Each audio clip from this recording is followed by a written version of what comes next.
परिचय। मेरे दादाजी का स्वास्थ्य इन दिनों अच्छा नहीं चल रहा। क्या उन्हें कोई गंभीर समस्या है? हाँ, क्या तुम्हें याद है उस दिन अध्यापिका ने हमें कक्षा में बताया था कि स्वास्थ्य वो दशा है जिसके अंतर्गत शारीरिक, मानसिक या सामाजिक कार्य समुचित क्षमता द्वारा उचित प्रकार से किया जा सके। मेरे दादाजी बूढ़े होते जा रहे हैं तथा इसलिए वो शारीरिक रूप से भी कमजोर होते जा रहे हैं। हाँ, मुझे अच्छी तरह से याद है कि अध्यापिका ने हमें ये भी बताया था कि सभी जीवों का स्वास्थ्य उनके पर्यावरण पर निर्भर करता है। पर्यावरण के अंदर भौतिक वातावरण शामिल है। उदाहरण के लिए, एक चक्रवात या बाढ़ आने पर कई मायनों में स्वास्थ्य खतरे में होता है। अंकिता, क्या तुम जानती हो कि यहाँ तक कि सामान्य पर्यावरणीय दशाओं में जब हमारे आसपास नियमित रूप से साफ सफाई या स्वच्छता नहीं रहती, तब अनेकों रोग फैलते हैं। उदाहरण, मलेरिया, डायरिया आदि। हाँ, मैंने कई बार देखा है कि जब सफाई वाला मेरी कॉलोनी में नहीं आता है तो वहाँ कचरे का भारी ढेर लग जाता है तथा पानी भी भर जाता है, जिससे कि कई बैक्टीरिया, कवक, मक्खियाँ तथा मच्छर पैदा होते हैं, जिससे कि विभिन्न प्रकार के खतरनाक रोग उत्पन्न होते हैं। एक और चीज जो कि अच्छे स्वास्थ्य को नियंत्रित करती है वो संतुलित आहार है।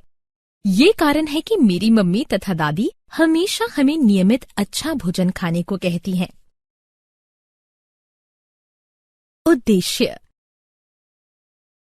इस पाठ के अंत में आप निम्न करने में सक्षम हो जाएंगे: स्वास्थ्य तथा रोग को परिभाषित करना, रोग के प्रकारों को पहचानना, तीव्र यानी प्रचंड तथा दीर्घकालिक रोगों यानी बीमारियों को जानना, जन्मजात तथा अधिग्रहित रोगों यानी बीमारियों को जानना, संक्रामक तथा असंक्रामक रोगों में अंतर समझना, विभिन्न रोगों के लक्षणों को पहचानना, उपचार के नियमों को पहचानना, रोग यानी बीमारी के निवारण के लिए सिद्धांतों को पहचानना, टीकाकरण को जानना।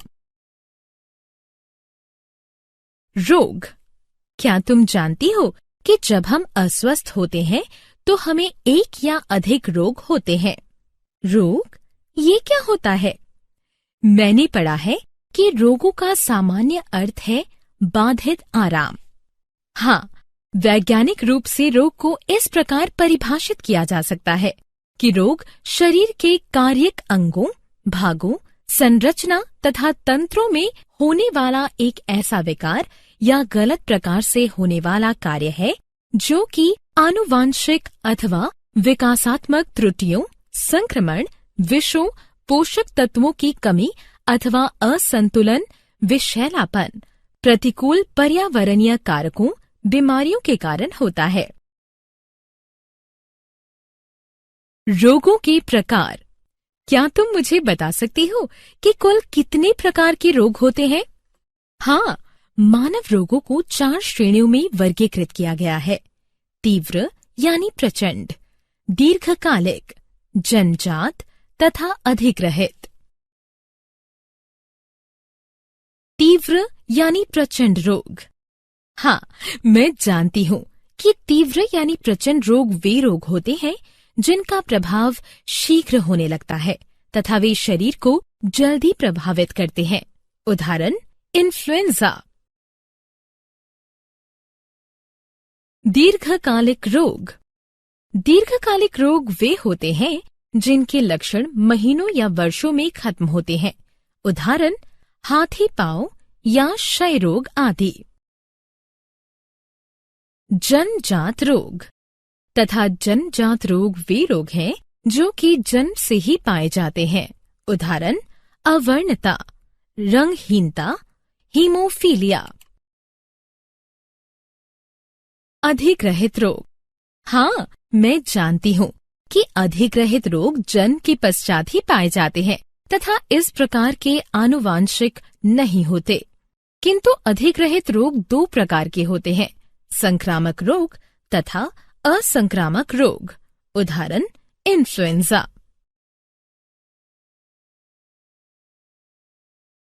संक्रामक तथा असंक्रामक रोगों में अंतर। अंकिता, क्या तुम मुझे संक्रामक तथा असंक्रामक रोगों में अंतर बता सकती हो? हाँ, संक्रामक रोग एक संक्रामक पीड़ित यानी मनुष्य से स्वस्थ मनुष्य में प्रेषित यानी संचारित हो सकते हैं, जबकि असंक्रामक रोग प्रेषित यानी संचारित नहीं हो सकते। संक्रामक रोग सूक्ष्म जीवों, जिन्हें रोगजनक कहते हैं, द्वारा संचरित होते हैं। पोषक तत्वों या हार्मोनों की कमी अथवा ऊतकों का क्षय या ट्यूमर अथवा शरीर की अति संवेदनशीलता असंक्रामक रोगों के कारण होते हैं। रोगों के लक्षण। अंकिता, मैं तुम्हें बताना चाहती हूँ कि रोगों के लक्षण 2 प्रकार के होते हैं, अंग यानी ऊतक विशिष्ट अभिव्यक्ति तथा सामान्य अभिव्यक्ति। उपचार के नियम। ठीक है माधुरी, मैं भी तुम्हें बताना चाहती हूँ कि विभिन्न रोगों के उपचार के नियम इस प्रकार हैं, लक्षण आधारित तथा रोगाणु आधारित। निवारण के सिद्धांत। इसी प्रकार के रोगों के निवारण की 2 मुख्य विधियां हैं, सामान्य विधि तथा विशिष्ट विधि। टीकाकरण। मुझे चेचक, गलसुआ यानी कनपड़ा तथा खसरा, रुबेला के टीके लग चुके हैं। टीकाकरण क्या है? 2 शताब्दी पूर्व एक इंग्लिश चिकित्सक जिसका नाम एडवर्ड जेनर था ने पता लगाया कि ग्वाले जिन्हें गो चेचक हुई है, उन्हें महामारी के समय भी चेचक नहीं हुई। गो चेचक मंद रोग है। जेनर ने जानबूझकर लोगों को गो चेचक दिया। इससे उन्होंने पाया कि अब वे लोग चेचक के प्रतिरोधी हैं। इसका कारण ये है कि चेचक का बैक्टीरिया गो चेचक में वायरस विषाणु का निकट संबंधी है।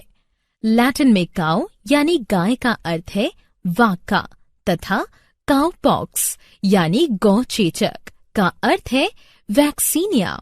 इन 2 शब्दों से ही टीकाकरण यानी वैक्सीनेशन शब्द की खोज हुई है। इस प्रकार हम कह सकते हैं कि टीकाकरण एक व्यक्ति के एक रोग की अनुकूली प्रतिरक्षा विकसित करने के लिए प्रतिरक्षा प्रणाली का उत्तेजित करने हेतु प्रतिजनी यानी टीका का प्रशासन है। सारांश। आइए हमने जो कुछ सीखा है उसे संक्षेप में दोहराएं। स्वास्थ्य व्यक्ति की शारीरिक, मानसिक तथा सामाजिक जीवन की एक समग्र समन्वयित अवस्था है। किसी का स्वास्थ्य उसके भौतिक पर्यावरण तथा आर्थिक अवस्था पर निर्भर करता है। रोगों की अवधि के आधार पर इन्हें तीव्र तथा दीर्घकालिक वर्गों में विभाजित किया गया है। आनुवांशिकता अथवा जीवन पर्यंत के दौरान विकसित होने के आधार पर इन्हें जन्मजात तथा अधिग्रहित रोगों में वर्गीकृत किया गया है। रोग के कारक संक्रामक अथवा असंक्रामक हो सकते हैं। संक्रामक कारक जीवों के विभिन्न वर्ग से हो सकते हैं।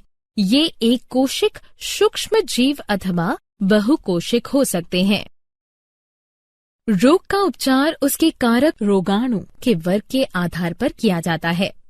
संक्रामक कारक वायु, जल, शारीरिक संपर्क अथवा रोगवाहक द्वारा फैलते हैं।